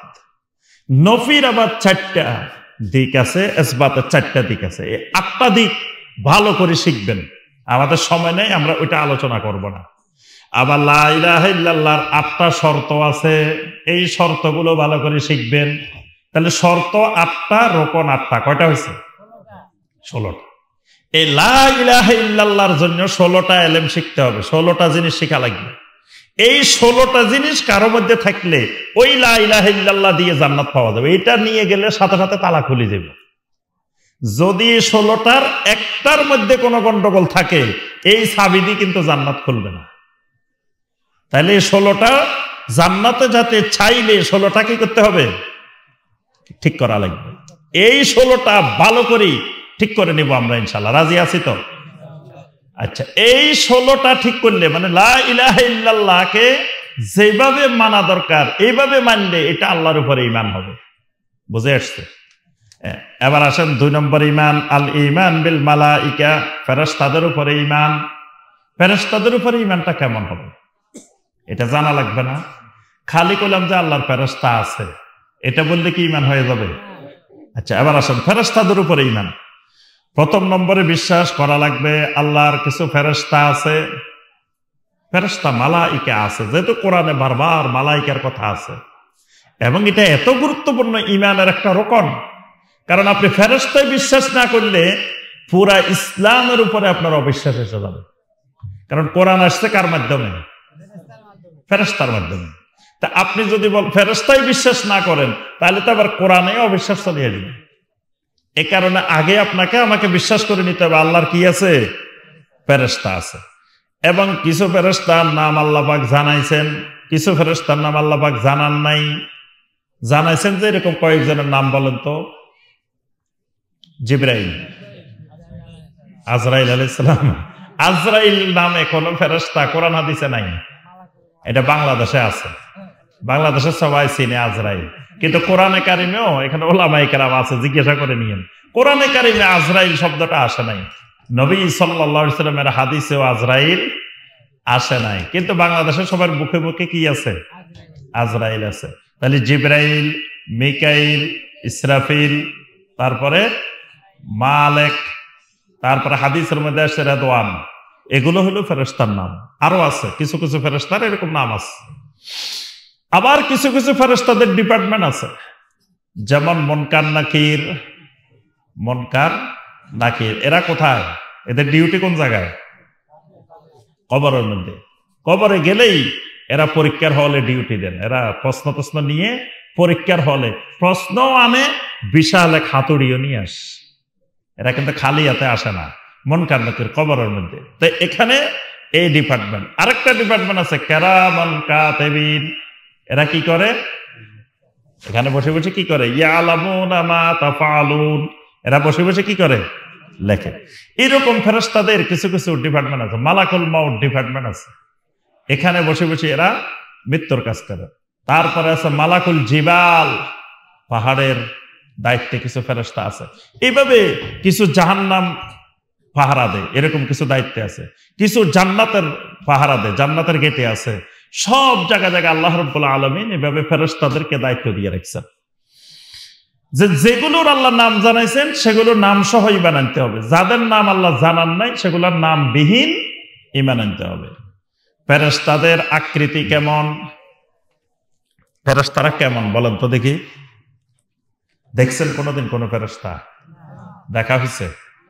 একমাত্র নবী সাল্লাল্লাহু আলাইহি ওয়াসাল্লাম ফেরেশতা দেখছেন, আর অন্য কোন সাহাবীও কোনদিন সরাসরি ফেরেশতার আকারে দেখেন নাই। নবী সাল্লাল্লাহু আলাইহি ওয়াসাল্লাম জিবরিল আলাইহিস সালামকে তার আসল সূরতে জীবনে 2 বার দেখছেন। জিবরিল আলাইহিস সালামকে, জিবরিল আলাইহিস সালামের মূল সূরত কি রকম? আলাইহি সিত্তু মিয়াতে জানাহিন, 600 ডানা আছে। নবী সাল্লাল্লাহু আলাইহি ওয়াসাল্লাম বলেন, আমি জিবরিলকে দেখলাম মুনহাবিতাম মিনাস সামা, আসমান থেকে জিবরিল নামতেছেন। তার সাদান আযামু খালকি, তার আকৃতিটা এত বড়, মা বাইনাস সামাই ওয়াল আরদ, মনে হচ্ছে আসমান জমিনের মাঝখানে জায়গা ভর্তি হয়ে গেছে। সুবহানাল্লাহ, এত বড় জিবরাইল, 600 ডানাওয়ালা। এবং কোন কোন ফেরেশতার এক ডানা আছে, কোনটা 2 ডানা আছে, কোনটা 3 ডানা আছে, কোনটা 4 ডানা আছে। ডানাওয়ালা ফেরেশতারা, ফেরেশতাদের এক এক ফেরেশতার এক এক ডানা। ফেরেশতার সংখ্যা কত? ওয়ামা ইয়ালামু জুনুদা রাব্বিকা ইল্লা হু, ফেরেশতার সংখ্যা আল্লাহ ছাড়া কেউ জানেন না। ফেরেশতারা মানুষের সূরতেও আসে জমিনে। সে হাদিসে জিবরিল আলাইহিস সালাম একদিন নবী সাল্লাল্লাহু আলাইহি ওয়াসাল্লামের কাছে আসছেন মানুষের সূরতে। ওমর ইবনে খাত্তাব রাদিয়াল্লাহু তাআলা আনহু বলতেছেন, একজন মানুষ আসছে আমাদের সামনে, আমরা তাকায় রইছি। মানুষটা সাদীদু সাওয়াদিস শাআর, মানুষটা চুলগুলো কুচকুচে কালো, সাদীদু বায়াদিস সিয়াব, কাপড়গুলো দবদবে সাদা, লা ইউরা আলাইহি আসারু সফর, লোকটার মধ্যে সফরের কোনো চিহ্নও নাই, ওয়ালা ইয়ারিফু মিন্না আহাদ, আমরা কেউ চিনিও না। পরে দিয়ে যখন লোকটা চলে গেছে, নবী সাল্লাল্লাহু আলাইহি ওয়াসাল্লাম জিজ্ঞেস করলেন, ওমর তুমি কি জানো লোকটা কে? ওমর বললেন, আল্লাহু ওয়া রাসূলুহু আলাম। নবী সাল্লাল্লাহু আলাইহি ওয়াসাল্লাম বললেন, হুয়া আখুকুম জিবরিল আতাকুম ইউআল্লিমুকুম দীনাকুম, তিনি তোমাদেরকে তোমাদের দিন শিখাতে আসছেন। তাহলে এখানে ফেরেশতারা মানুষের সূরতেও আসে, কিন্তু ফেরেশতাদের নিজস্ব একটা আকৃতি আছে। ফেরেশতারা কোথায় থাকেন? ফেরেশতাদের জায়গা কোথায়? আসমানে। ফেরেশতারা জমিনের অধিবাসী না। আমরা হইলাম আহলুল আরদ, ফেরেশতারা হইলেন আহলুস সামা। ফেরেশতারা কোথায় থাকেন? জমিনে আসেন শুধু তাদের ডিউটির জন্য, দায়িত্ব পালনের জন্য, কিন্তু তাদের মূল জায়গা কোথায়? নবী সাল্লাল্লাহু আলাইহি ওয়াসাল্লাম বলেন যে আসমানের মধ্যে এমন 4 আঙ্গুল জায়গা খালি নাই যেখানে কোনো ফেরেশতা সেজদারত নাই, আল্লাহকে সেজদারত নাই, এরকম কোন জায়গা আসমানের মধ্যে খালি নাই। আল্লাহ রাব্বুল আলামিন যখন কোনো বান্দাকে মহব্বত করেন, ইন্নাল্লাহা ইযা আহাব্বা আবদান, যখন কোনো বান্দাকে আল্লাহ মহব্বত করেন, ফায়ুনাদি জিবরিল, জিবরিলের আল্লাহ ডাক দেন, ডাক দিয়ে জিবরাইলকে বলেন, আমি আমার বান্দাকে মহব্বত করি, ফাআহিব্বা, তুমিও তাকে মহব্বত করো। এবার জিবরাইল আসমানের মধ্যে ঘোষণা দিয়ে দেন যে আল্লাহ রাব্বুল আলামিন জমিনে ওই বান্দাকে মহব্বত করেন, ফাআহিব্বু, ও ফেরেশতারা তোমরাও তাকে মহব্বত করো। সুবহানাল্লাহ। তাহলে বোঝা যায় ফেরেশতারা কোথায় থাকে? আসমান। তারা ফেরেশতারা আসমানের অধিবাসী। ফেরেশতাদের সংখ্যা এত বেশি, নবী সাল্লাল্লাহু আলাইহি ওয়াসাল্লাম বলেন যে বাইতুল মামুরে প্রতিদিন 70,000 ফেরেশতা তাওয়াফ করে। একবার তাওয়াফ করে গেলে দ্বিতীয়বার আর তারা সুযোগ পায় না। তাহলে এবার কত কোটি কোটি কোটি আল্লাহর ফেরেশতা আছে। সুবহানাল্লাহ। ফেরেশতারা কিসের তৈরি? খুলিকাতিল মালাইকাতু মিন নূর, নবী সাল্লাল্লাহু আলাইহি ওয়াসাল্লাম বলেন ফেরেশতাদেরকে তৈরি করা হয়েছে কি দিয়ে? নূর দিয়ে, তারা নূরের তৈরি। তারপরে ফেরেশতারা পুরুষ না মহিলা? পুরুষ না মহিলা? ফেরেশতারা পুরুষ না, কিন্তু যুগে যুগে মুশরিকেরা তাদেরকে মহিলা বানাইছে। এজন্য দেখবেন মুশরিকদের যত মূর্তি আছে সব মহিলা আকৃতি। মহিলা বানায় না? কেন মহিলা বানায়? এরা বলে যে এগুলো আল্লাহর কন্যা, আল্লাহর কন্যা সন্তান, নাউযুবিল্লাহ। মানে ফেরেশতাদেরকে এরা মহিলা মনে করে। আল্লাহ পাকের জন্য কোরআনে কারিমে বলছেন, আলাকুমুজ যাকারা ওয়া লাহুল উনসা। আল্লাহ বলছেন এটা কেমন ধরনের, তিলকা ইযা কিসমাতুন দিজা, এটা কেমন বন্টন যে আল্লাহর জন্য মেয়ে, তোমাদের জন্য ছেলে। মানে ফেরেশতাদেরকে আল্লাহর মেয়ে বানায় নিছে তারা, কিন্তু ফেরেশতারা মেয়েও না ছেলেও না। ফেরেশতারা খাওয়া দাওয়া করেন কিনা? কি খান? যে ফেরেশতারা কিছু খায় না। ইব্রাহিম আলাইহিস সালামের কাছে ফেরেশতারা আসছেন, আসার পরে ইব্রাহিম আলাইহিস সালাম বিশাল এক আপনার ছাগলের কাবাব বানায় ফেলছে, বড় এক খাসির কাবাব, আস্ত কাবাব। ফেরেশতাদেরকে নিজে দিছে, ফেরেশতারা খায় না, ফেরেশতারা তো কিছু খায় না। ইব্রাহিম আলাইহিস সালাম ভয় পেয়ে গেছেন, আরে কি রে এরা কিছু খায় না কেন? পরে ফেরেশতারা পরিচয় দিচ্ছেন আমরা ফেরেশতা, এই কারণে আসছে। তাহলে বোঝা গেল ফেরেশতারা কিছু খায় না। ফেরেশতারা কোনোদিন আল্লাহর নাফরমানি করে না। নাফরমানি কেমনে করতে হয় এটাও জানেন। আল্লাহ যা করতে বলেন ফেরেশতারা তাই করেন। রাত দিন 24 ঘন্টা আল্লাহর তাসবিহ আদায় করেন। এভাবে ফেরেশতাদের সম্পর্কে আরো অনেক জ্ঞান লাগবে, এগুলো আর বিস্তারিত আলোচনা করছি না। তাহলে 2 নম্বরে আল ঈমান বিল মালাইকা, 3 নম্বরটা বলি, আমাদের শেষ, অল্প সময় আমরা শেষ করে দিব, আলোচনা দীর্ঘায়িত করবো না। 3 নম্বর হলো আল ঈমান বিল কুতুব, আসমানি কিতাবগুলোর উপরে ঈমান আনতে হবে। আসমানি কিতাব কয়টা বলেন তো দেখি? আল্লাহ পাক কয়টা কিতাব পাঠাইছেন দুনিয়াতে? 4টা তো বড় বড়। 104। 104 কথাটা ঠিক না। 4টা বড় বড় ঠিক আছে, কিন্তু আল্লাহ সুবহানাহু ওয়া তাআলা অসংখ্য অগণিত কিতাব পাঠাইছেন। কতগুলো পাঠাইছেন এটা আল্লাহ জানেন, সঠিক সংখ্যা আল্লাহ জানেন, আমরা সঠিক সংখ্যা জানি না। তবে আল্লাহ পাক আমাদেরকে 4টার নাম জানাইছেন, বাকিগুলোর নাম জানান নাই। কি কি নাম জানাইছেন? 1 নম্বরে জানাইছেন তাওরাত। তাওরাত কোন নবীকে দিছেন? কি আপনারা ঘুমাই গেছেন? তাওরাত পাইছেন কোন নবী? মুসা আলাইহিস সালাম। জমিনে 2 জন আল্লাহর সাথে সরাসরি কথা বলছে। 2 জনে আল্লাহর সাথে কি সরাসরি কথা? কে কে? মুসা আলাইহিস সালাম আর কে? মুহাম্মদুর রাসূলুল্লাহ সাল্লাল্লাহু আলাইহি ওয়াসাল্লাম। মুসা আলাইহিস সালাম কথা বলছেন কোন জায়গায়? তুর পাহাড়ে। এই জন্য দাজ্জাল 4টা জায়গায়, 4টা মসজিদে দাজ্জাল ঢুকতে পারবে না। কয় মসজিদে? 1 মসজিদ হলো মসজিদে হারাম, এই হারামের সীমানা দাজ্জাল ঢুকবে না। আরেক মসজিদ হলো মসজিদে নববী, মসজিদে নববীর যে হারাম, এই হারামের সীমানা দাজ্জাল ঢুকতে পারবে না।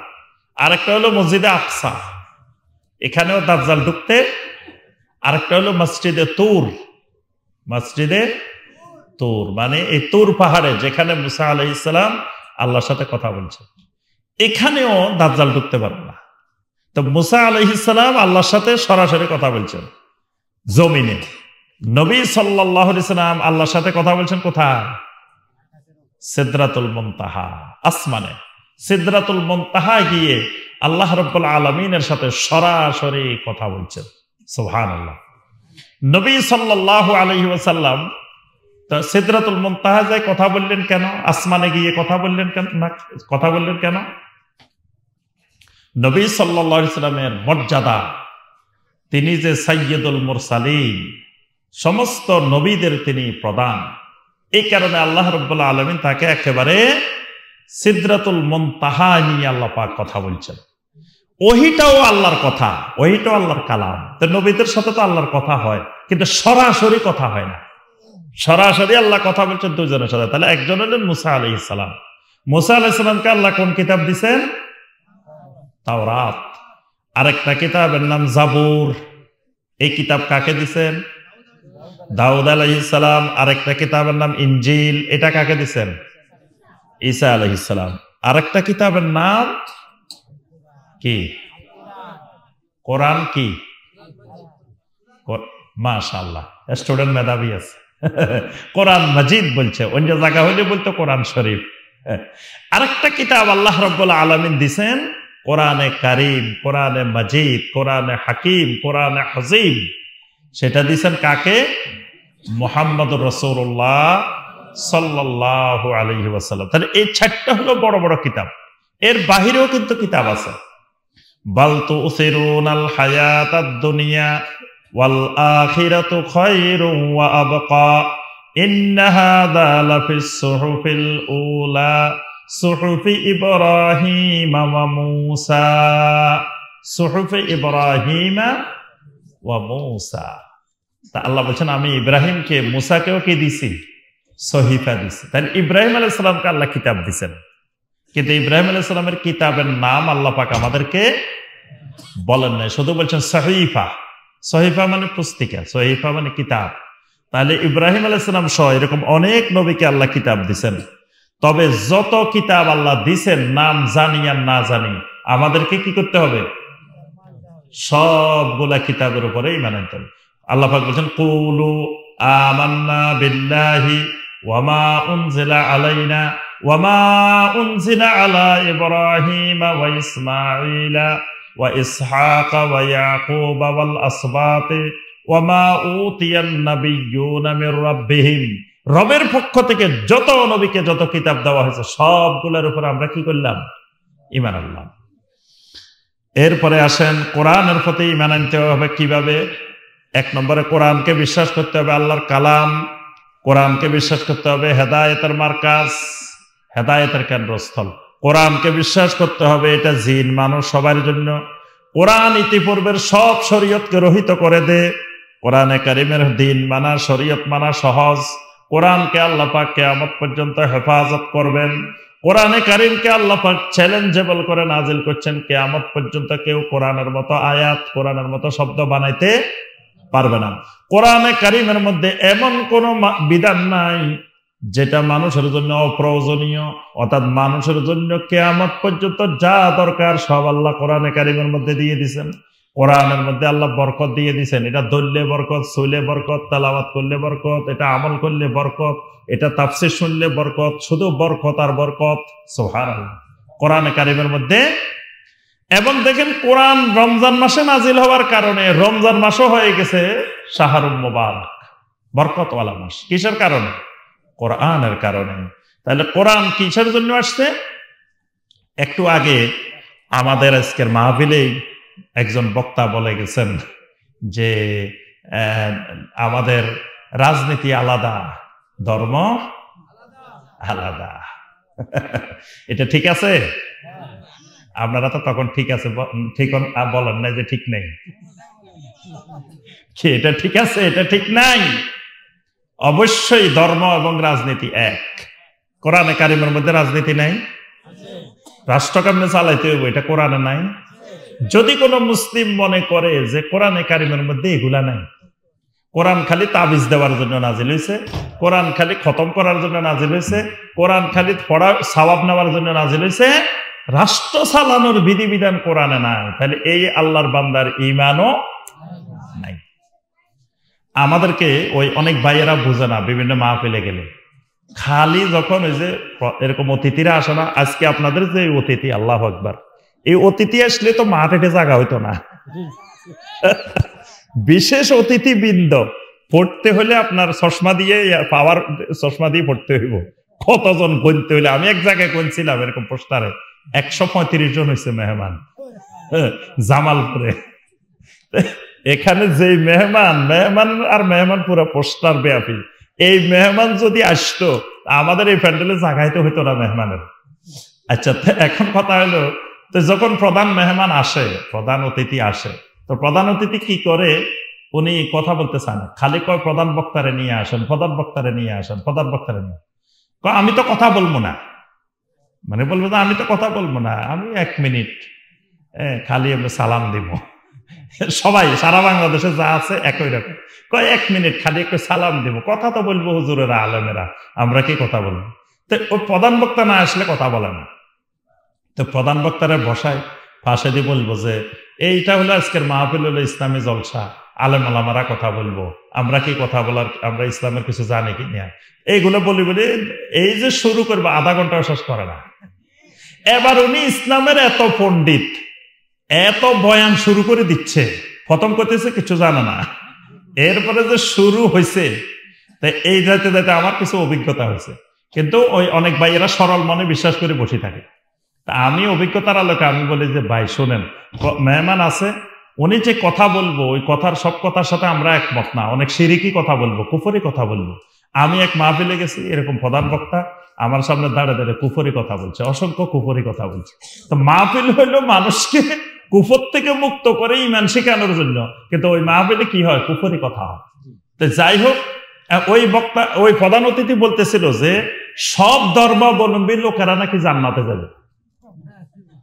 ওয়াজ মাহফিলের প্রধান অতিথি মাহফিলে বলতেছে, টাঙ্গাইলে এক মাহফিলে, যে সব ধর্মাবলম্বী যে কোনো ধর্ম অনুসরণ করলে বলে জান্নাতে যাবে। কত বড় কুফরি কথা! ইসলাম ছাড়া অন্য কোন দিন, অন্য কোন ধর্ম অনুসরণ করলে জান্নাতে যাইতে পারবে না। কেউ যদি মনে করে যাবে, তো তার ঈমান থাকবে না। তো এখন যদি, এই জন্য আমি বলি যে ওনারা আসুক, ওনারা কথা বলে চলে যাক, তারপরে আমরা যাবো, অসুবিধা নেই। কারণ আমাদের সামনে দাঁড়িয়ে দাঁড়িয়ে যদি কুফরি কথা বলে, শিরকি কথা বলে, তা আমরা পারি না এটার করতে, প্রতিবাদ করতে। আবার এটা লাইভে যায়, মানুষ মনে করে যে কিরে এদের সামনে দাঁড়িয়ে দাঁড়িয়ে এরা কুফরি কথা কয়, শিরকি কথা কয়। তো এই জন্য এই যে ধর্ম রাজনীতি আলাদা, এই বিশ্বাস কুফরি বিশ্বাস। এই বিশ্বাস কি? কুফরি বিশ্বাস। ধর্ম আর রাজনীতি আলাদা না। কোরআনে কারিম এমন এক কিতাব, এই কিতাবের মধ্যে মানুষের জন্ম থেকে শুরু করে মৃত্যু পর্যন্ত যা দরকার সব আছে। মানুষের ব্যক্তি জীবন, পারিবারিক জীবন, সামাজিক জীবন, অর্থনৈতিক জীবন, রাজনৈতিক জীবন, সাংস্কৃতিক জীবন, আন্তর্জাতিক জীবন, জীবনের যত কিছু দরকার সব আছে। রাষ্ট্রের কোন মন্ত্রণালয় কেমনে চলবো এগুলো ইসলামে নাই, কোরআনে নাই। নবী সাল্লাল্লাহু আলাইহি সাল্লাম সব মন্ত্রণালয় চালায় দেখান নাই? আবু বকর, ওমর, ওসমান, আলী রাদিয়াল্লাহু তাআলা আনহুম খোলাফায়ে রাশেদিন রাষ্ট্র কেমনে চলবো দেখান নাই? তাহলে ইসলামে নাই কেন? ইসলাম আলাদা, এটা আলাদা কেন? একজন মুসলিম কখনো দুইটাকে আলাদা করার সুযোগ নাই। এই জন্য কোরআনের উপরে ঈমান আনতে হবে এমন ভাবে যে আমার জীবনের যা দরকার সবই কোরআন থেকে নেওয়া হবে। যদি মনে করে না কিছু নিমু কোরআন থেকে, কিছু নিমু ইহুদিদের থেকে, খ্রিস্টানদের থেকে, ইউরোপ থেকে, আমেরিকা থেকে, ব্রিটিশদের থেকে, তাহলে ঈমান নাই, কোরআনের উপরে ঈমান হয় না। তো সম্মানিত ভাই ও বোনেরা, আমরা আর আলোচনা দীর্ঘায়িত করব না। তো ঈমানের রোকনগুলো একটু ভালো করে শিখবো আমরা সবগুলা। এরপরে ঈমান রাসূলদের উপরে কেমনে ঈমান আনতে হবে, আখিরাতের উপরে কেমনে ঈমান আনতে হবে, তারপর তাকদীরের উপরে ঈমান কেমনে আনতে হবে, এই ৬টা জিনিস যদি পূর্ণাঙ্গ আমরা জানি, দেখবেন আমার আপনার জীবন পরিবর্তন হয়ে যাবে। কারণ ঈমানটা বুঝলে আমল অটোমেটিক সংশোধন হয়ে যাবে, আমল পরিবর্তন হয়ে যাবে। আল্লাহ রাব্বুল আলামিন আমাদের সবাইকে পরিপূর্ণরূপে ইসলামে প্রবেশ করার তৌফিক দান করুন। আল্লাহ পাক আমাদেরকে ঈমানকে জানার, ঈমান বুঝার, ঈমানের উপরে মৃত্যু পর্যন্ত ইস্তেকামত থাকার তৌফিক দান করুন। আল্লাহ পাক আমাদের সবাইকে ঈমান নিয়ে কবরে যাওয়ার তৌফিক দান করুন। আল্লাহ পাক দেবীপুর রহমানিয়া মাদ্রাসাকে কবুল ও মঞ্জুর করে নিন। এই মাদ্রাসার সকল ছাত্র, শিক্ষক, এই মাদ্রাসার সকল ছাত্র, শিক্ষক, অভিভাবক, মুহিব্বিন সবাইকে আল্লাহ রাব্বুল আলামিন কবুল ও মঞ্জুর করে নিন। আল্লাহ সুবহানাহু ওয়া তাআলা আজকের মাহফিলে যারা মাদ্রাসার জন্য দান করেছেন এবং সবসময় যারা দান করেন, আল্লাহ পাক সকলের দানগুলোকে কবুল ও মঞ্জুর করে নিন।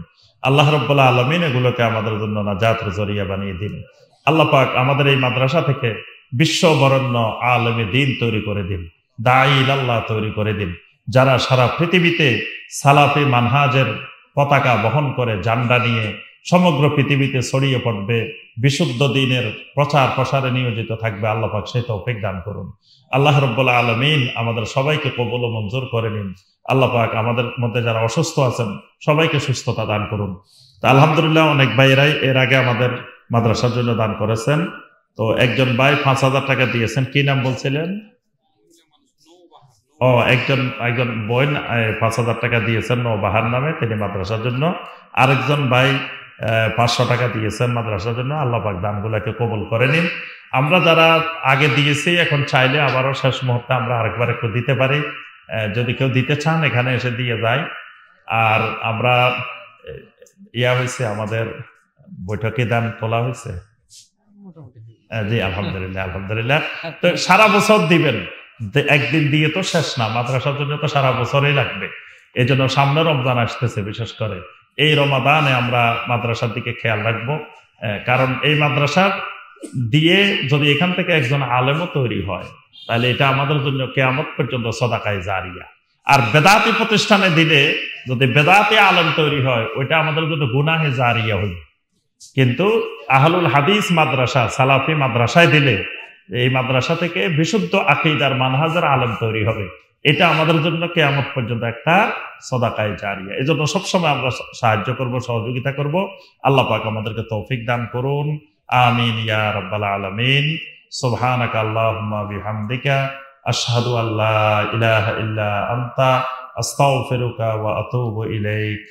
ওয়াসসালামু আলাইকুম ওয়া রাহমাতুল্লাহি ওয়া বারাকাতুহু। আমার লেখা বইগুলো